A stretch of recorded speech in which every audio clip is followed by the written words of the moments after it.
അസ്സലാമലൈക്കും hi all എല്ലാവർക്കും മൈബൺസ് കിച്ചണിലേക്ക് സ്വാഗതം. എല്ലാവരും സുഖാണെന്ന് വിചാരിക്കുന്നു. ഞാൻ സോഫി. ഇന്ന് ഞാനൊരു KFC സ്റ്റൈൽ ഫ്രൈഡ് ചിക്കൻ ആയിട്ടാണ് വന്നിട്ടുള്ളത്. അപ്പം KFC സ്റ്റൈൽ എന്ന് പറഞ്ഞത് ഞാനിപ്പോൾ എൻ്റെ ഒരു ഐഡിയയിൽ ഉണ്ടാക്കിയതാണ്. അത് വേണമെങ്കിൽ നമുക്ക് MFC എന്ന് പറയാം, മൈബൺസ് ഫ്രൈഡ് ചിക്കൻ എന്ന് പറയാം. കാരണം ഒരിക്കലും KFC അവരുടെ ആ ഒരു ഒറിജിനൽ എക്സാക്റ്റ് റെസിപ്പി ഒരിക്കലും അവർ പുറത്ത് വിടൂല. കാരണം അവർ പുറത്ത് വിട്ടെങ്കിൽ നമ്മളത് വീട്ടിലുണ്ടാക്കും, പിന്നെ അവർക്ക് അതിന് പ്രത്യേകിച്ചൊരു കച്ചവടം ഉണ്ടാവില്ലല്ലോ. അപ്പം നമ്മളെന്തായാലും KFC നിന്നും അതുപോലെ ഈ ചിക്കനിൽ നിന്നൊക്കെ തിന്നിട്ടുള്ളതിൻ്റെ ആ ഒരു എന്താ പറയുക ചെറിയൊരു ഐഡിയ ഉണ്ടാവുമല്ലോ, എന്തൊക്കെയാണ് ഇതിൽ ചേർത്തിട്ടുണ്ടാവുക എന്നുള്ള ആ ഒരു ഐഡിയ, ആ ഒരു ടേസ്റ്റിനെ വെച്ചിട്ട് വീട്ടിലുണ്ടാക്കാന്നേ ഉള്ളൂ. അപ്പം പലരും പല രീതിയിലാണ് KFC സ്റ്റൈലിലുള്ള ഫ്രൈഡ് ചിക്കൻ വീട്ടിലുണ്ടാക്കാറ്. ഞാനും എൻ്റെ ഒരു സ്റ്റൈലിൽ ഉണ്ടാക്കിയിട്ടുണ്ട്, അത് നിങ്ങൾക്കും ഷെയർ ചെയ്യുകയാണ്. അപ്പം നമുക്ക് ഈ ഒരു റെസിപ്പി ഒന്ന് കണ്ടു നോക്കാം. അപ്പോൾ വലിയ സൈസിലുള്ള ചിക്കനാണ് ഞാനിപ്പോൾ വാങ്ങിയത്. ഒരു 5-8 പീസ് ഉണ്ടാവും. വലിയ സൈസ് ആയതുകൊണ്ട് നമുക്ക് എന്ത് ചെയ്യാം, ഇതെല്ലാം ഒന്ന് സൈഡിലൊക്കെ ഒന്ന് വരഞ്ഞു കൊടുക്കാം, ഉള്ളിലൊക്കെ മസാല പിടിക്കാനായിട്ട്. മസാലയൊക്കെ ഉള്ളിൽ കയറിയെങ്കിൽ മാത്രമേ അതിന് ആ ഒരു ടേസ്റ്റൊക്കെ ഉണ്ടാവുള്ളൂ. അപ്പോൾ നമുക്കിതൊക്കെ ഒന്ന് വരഞ്ഞു കൊടുക്കാം. അപ്പോൾ ഇത് അത്യാവശ്യം വലിയ സൈസിലുള്ളൊരു ചിക്കനാണ്. അത് ആ കാലൊക്കെ ഭയങ്കര വലുതായിട്ടാണ് തോന്നിയത്. ഇത്രയും വലുത് വേണമെന്നില്ല, ഒരു മീഡിയം വലിപ്പത്തിലുള്ള ചിക്കൻ വാങ്ങിയാൽ മതി. എന്നിട്ട് കുറച്ച് വലിയ സൈസിൽ കട്ട് ചെയ്തെടുത്താൽ മതി. അങ്ങനെ ഞാനിപ്പോൾ ഇതൊക്കെ ഒന്ന് വരഞ്ഞു കൊടുക്കുന്നുണ്ട്. അപ്പം ഈ ചിക്കനിലേക്കുള്ള മാരിനേഷൻ പലരും പല രീതിയിലാണ് ചെയ്യുന്നത്. ചിലർ മുളക് പൊടിയും മഞ്ഞൾപ്പൊടിയും ഒക്കെ ഇട്ടിട്ട് മാരിനേറ്റ് ചെയ്യുന്നുണ്ട്. ചിലർ വെറും കുരുമുളക് മാത്രം ഇട്ടിട്ട് ആ ഒരു വൈറ്റ് കളറിൽ അങ്ങനെയാണ് ചെയ്തെടുക്കുക. അപ്പം അതൊക്കെ ഓരോരുത്തരുടെ ഇഷ്ടത്തിനനുസരിച്ചിട്ട് ചെയ്യാം. ഞാനിപ്പോൾ ഇതിലേക്ക് മുളക് പൊടിയൊക്കെ ഇട്ട് ആ ഒരു റെഡ് കളറിലാണ് മാരിനേറ്റ് ചെയ്യുന്നത്. അങ്ങനെ ചിക്കനൊക്കെ ഞാനിപ്പം നന്നായിട്ട് വരഞ്ഞു വെച്ചിട്ടുണ്ട്. ഇനി ഇതിലേക്ക് ഒരു 1/2 ടീസ്പൂൺ ഇഞ്ചി വെളുത്തുള്ളീൻ്റെ പേസ്റ്റ് ഇട്ട് കൊടുക്കാം. പിന്നെ ഒരു 2-2.5 ടേബിൾ സ്പൂണോളം മുളക് പൊടി ചേർത്ത് കൊടുക്കാം. ഒരു 1/2 ടീസ്പൂൺ മഞ്ഞൾപ്പൊടി ചേർത്തിട്ടുണ്ട്. പിന്നെ ഇതിലേക്ക് എൻ്റെ ഒരു ടേസ്റ്റിന് ഒരു ഫ്ലേവറൊക്കെ കിട്ടാൻ വേണ്ടിയിട്ട് ഒരു 1/2 ടീസ്പൂൺ ഒറിഗാനോ, 1/2 ടീസ്പൂൺ റോസ്മേരി ചേർത്ത് കൊടുത്തിട്ടുണ്ട്. 1/2 ടീസ്പൂൺ ഗരം മസാലയും പിന്നെ ഒരു 1/2 ടീസ്പൂണോളം കുരുമുളക് പൊടിയും ചേർത്തിട്ടുണ്ട്. പിന്നെ ഒരു 1/2 ടീസ്പൂണോളം ചാട്ട് മസാല ചേർത്ത് കൊടുക്കാം. 1/2 ടീസ്പൂണോളം ഗരം മസാലയും കൂടെ ചേർത്ത് കൊടുക്കാം. ഇനി ഇതിലേക്ക് ഒരു നാരങ്ങൻ്റെ നീര് പിഴിഞ്ഞൊഴിക്കുന്നുണ്ട്. നാരങ്ങൻ്റെ നീരല്ലെങ്കിൽ ഒരു 2 ടീസ്പൂണൊക്കെ വിനീഗർ ചേർത്ത് കൊടുക്കാം. എന്നിട്ട് എല്ലാം കൂടെ നന്നായിട്ടൊന്നങ്ങ് മിക്സാക്കിയെടുക്കാം. കൈകൊണ്ട് തന്നെ നന്നായിട്ടൊന്ന് കുഴച്ചിട്ട് മസാലയൊക്കെ ചിക്കൻ്റെ എല്ലാ ഭാഗത്തും ഉള്ളിലൊക്കെ പിടിക്കാനായിട്ട് നന്നായിട്ട് കൈകൊണ്ട് തന്നെ കുഴച്ചെടുക്കാം. പിന്നെ ഇതിലിപ്പം ചേർക്കാൻ വിട്ടുപോയൊരു കാര്യമുണ്ട്, മെയിനായിട്ടുള്ള ഒരു കാര്യമാണ്. നിങ്ങൾക്ക് ഓർമ്മ ഉണ്ടോ എന്താണെന്ന്? ഉപ്പ് ചേർത്തിട്ടില്ല. എല്ലാം മാരിനേറ്റ് ചെയ്തപ്പോഴാണ് ഉപ്പ് ചേർത്തിട്ടില്ലല്ലോ എന്ന് ഓർമ്മ വന്നത്. അപ്പോൾ ആവശ്യത്തിനുള്ള ഉപ്പും കൂടെ ചേർത്ത് കൊടുക്കാം. എന്നിട്ട് എല്ലാം കൂടെ നന്നായിട്ട് ഒന്നുകൂടെ നന്നായി മിക്സ് ആക്കിയിട്ട് ഇത് ഒരു 1/2-3 മണിക്കൂർ കുറഞ്ഞതൊന്ന് അവിടെ റെസ്റ്റ് ചെയ്യാനായിട്ട് വെക്കാം. അപ്പോഴേക്കും മസാലയൊക്കെ നന്നായിട്ട് ചിക്കനിൽ നന്നായി പിടിച്ചു വരും.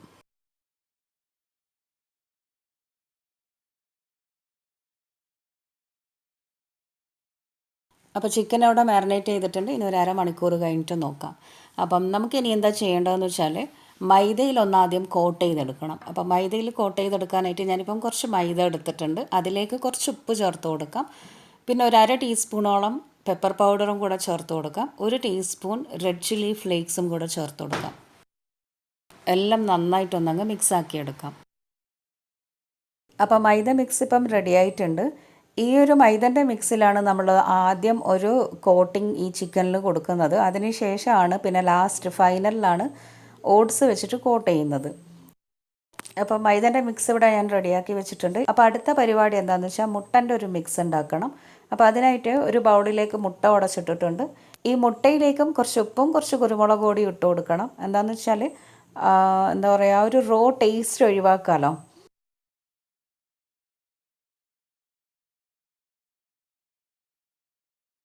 അപ്പം ഞാനിപ്പം ഒരു മുട്ട കൂടെ ഉടച്ചിട്ടിട്ടുണ്ട്. കാരണം നമ്മൾ ചിക്കൻ കുറച്ചുണ്ടല്ലോ, അപ്പോൾ ആ ചിക്കന് കണക്കായിട്ടൊന്ന് കോട്ടായി കിട്ടാൻ വേണ്ടിയിട്ടാണ് 2 മുട്ട എടുത്തത്.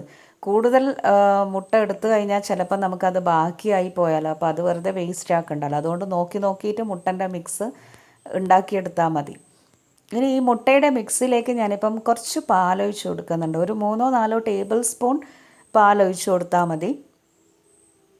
എന്തിനാന്ന് വെച്ചാൽ ആ മുട്ടൻ്റെ ഒരു റോ സ്മെല്ല്, മുട്ടൻ്റെ മഞ്ഞക്ക് ഭയങ്കര ഒരു മണമായിരിക്കും. അപ്പോൾ ആ മണം ഒഴിവാക്കാൻ വേണ്ടിയിട്ടാണ് പാലൊഴിച്ച് കൊടുക്കുന്നത്. അപ്പം മുട്ടയുടെ എന്ത് സ്നാക്ക് ഉണ്ടാക്കുമ്പോഴും കുറച്ച് പാലൊഴിച്ചിട്ട്, നമ്മൾ ബ്രെഡൊക്കെ ടോസ്റ്റ് ചെയ്യുമ്പോഴും മുട്ടയിൽ ടോസ്റ്റ് ചെയ്തെടുക്കുമ്പം കുറച്ച് പാലൊഴിച്ച് കൊടുത്താൽ ആ ഒരു റോ ടേസ്റ്റ്, റോ സ്മെല്ലൊക്കെ മാറിക്കിട്ടും. അപ്പോൾ അത് രണ്ടും അവിടെ റെഡി ആയിട്ടുണ്ട്. ഇനിയുള്ളത് ഫൈനൽ കോട്ടിങ്ങിന് വേണ്ടിയിട്ടുള്ള ഓട്സ് ഞാനിവിടെ എടുത്തു വെച്ചിട്ടുണ്ട്. ഫൈനലായിട്ട് മുട്ടയിലും മൈദയിലും മുക്കിയതിന് ശേഷം ലാസ്റ്റ് ചെയ്യുന്നത് ഓട്സിൽ കോട്ട് ചെയ്തെടുക്കുക എന്നുള്ളതാണ്. അപ്പോൾ അതൊക്കെ ഇവിടെ റെഡിയാക്കി വെച്ചിട്ടുണ്ട്. അപ്പോഴേക്കും നമ്മുടെ ചിക്കനും ഏകദേശം ഒന്ന് ഒരു അരമണിക്കൂറൊക്കെ കഴിഞ്ഞിട്ടുണ്ട്, നന്നായി മാരിനേറ്റ് ആയി വന്നിട്ടുണ്ട്. ഇനി എന്താ ചെയ്യേണ്ടതെന്ന് വെച്ചാൽ ഇത് ഓരോന്നിലും കോട്ട് ചെയ്തെടുത്തിട്ട് ഓട്സിലിട്ട് നമുക്ക് എന്ത് ചെയ്യാം, എണ്ണയിൽ പൊരിച്ചെടുക്കാം. അപ്പം ഞാനിപ്പം ആദ്യം ഓരോ ചിക്കൻ പീസും ഇതേപോലെ മുട്ടയിലൊന്ന് നന്നായി ഡിപ്പ് ചെയ്തെടുത്തിട്ടുണ്ട്. എന്നിട്ട് മൈദയിലൊന്ന് നന്നായി റോൾ ചെയ്തെടുക്കാം. നന്നായിട്ട് എല്ലാ ഭാഗത്തും ഒന്ന് പൊതിഞ്ഞെടുക്കാം.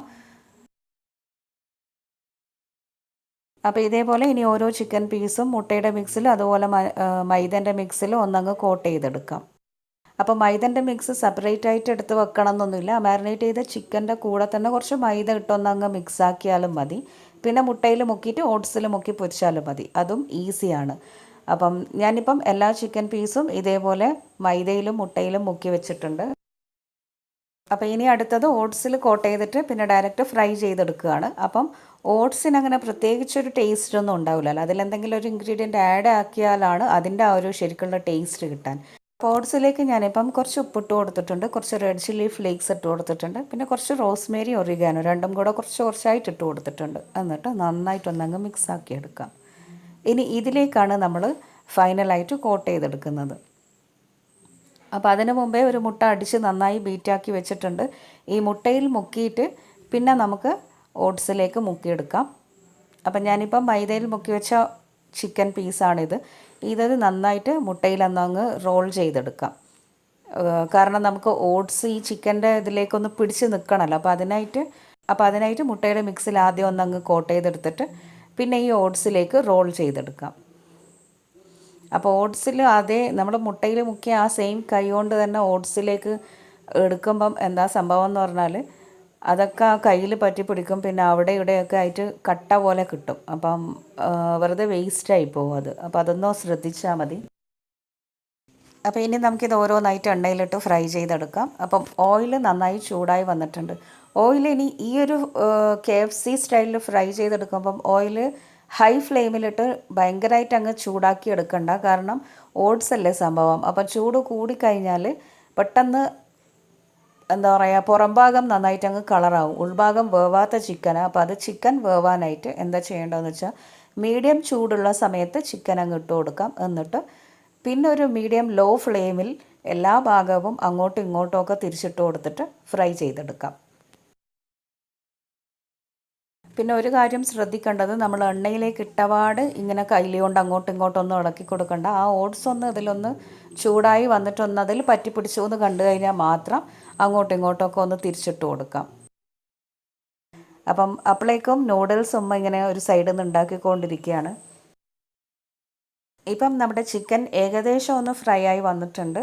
കാരണം നമ്മൾ ചിക്കൻ ഫ്രൈ ആയോ എന്ന് എങ്ങനെയാണ് മനസ്സിലാവണമെന്ന് വെച്ചാൽ ഓരോ സൈഡും തിരിച്ചിട്ട് കൊടുക്കുമ്പം എണ്ണയിൽ നിന്ന് പത വന്നുകൊണ്ടേയിരിക്കും. ആ ഉള്ളിലുള്ള വെള്ളത്തിൻ്റെ അംശമൊക്കെ ഒന്ന് വറ്റി വന്നിട്ട് ഉൾഭാഗമൊക്കെ നന്നായി പൊരിഞ്ഞ് വരണം. ഒരുപാടങ്ങ് മൊരിയൊന്നുമില്ല, എന്നാലും ആ വെന്ത് കിട്ടണമല്ലോ നമുക്ക് ഉൾഭാഗം. അപ്പം അങ്ങനെയായി വരും. അപ്പം എണ്ണയിൽ എന്താ പറയുക, പതയൊക്കെ അടങ്ങി വരും. പിന്നെ എന്തായാലും ഫ്ലെയിം നമ്മൾ കുറച്ചിട്ട് തന്നെ വെക്കുക. കൂടുതൽ ഫ്ലെയിം വെച്ച് കഴിഞ്ഞാൽ മേൽഭാഗം മാത്രം കളറായി പോകും. അങ്ങനെ ഞാനിപ്പം എല്ലാം ഫ്രൈ ചെയ്തെടുത്തിട്ടുണ്ട്. ഇനി നമുക്ക് പ്ലേറ്റിലേക്ക് ഇടാം, ചൂടോടെ ഇത് തിന്നാം. അപ്പം ഇത് തിന്നുമ്പം ചിലർക്ക് ഇതിൻ്റെ ആ ഒരു ഓട്സിൻ്റെ കോട്ടിങ് അത്ര ഇഷ്ടമാവില്ല. അങ്ങനത്തെവർക്ക് കോൺഫ്ലെക്സ് വെച്ചിട്ട് കുറച്ച് കോൺഫ്ലെക്സ് കൈകൊണ്ട് പൊടിച്ചിട്ട് അങ്ങനെ അതിൽ കോട്ട് ചെയ്തെടുക്കാം. അങ്ങനെ മൈമൂൺ സ്പെഷ്യൽ ഫ്രൈഡ് ചിക്കൻ ഇവിടെ റെഡി ആയിട്ടുണ്ട്. എല്ലാവരും വീഡിയോ കണ്ടിട്ട് വീട്ടിലൊന്ന് ട്രൈ ചെയ്ത് നോക്കണം. എന്നിട്ട് എന്നോട് അഭിപ്രായം പറയൂ. പുതിയ റെസിപ്പീസുമായി നമുക്ക് വീണ്ടും കാണാം. Keep watching Mymoonz Kitchen. Take care and bye. Thank you.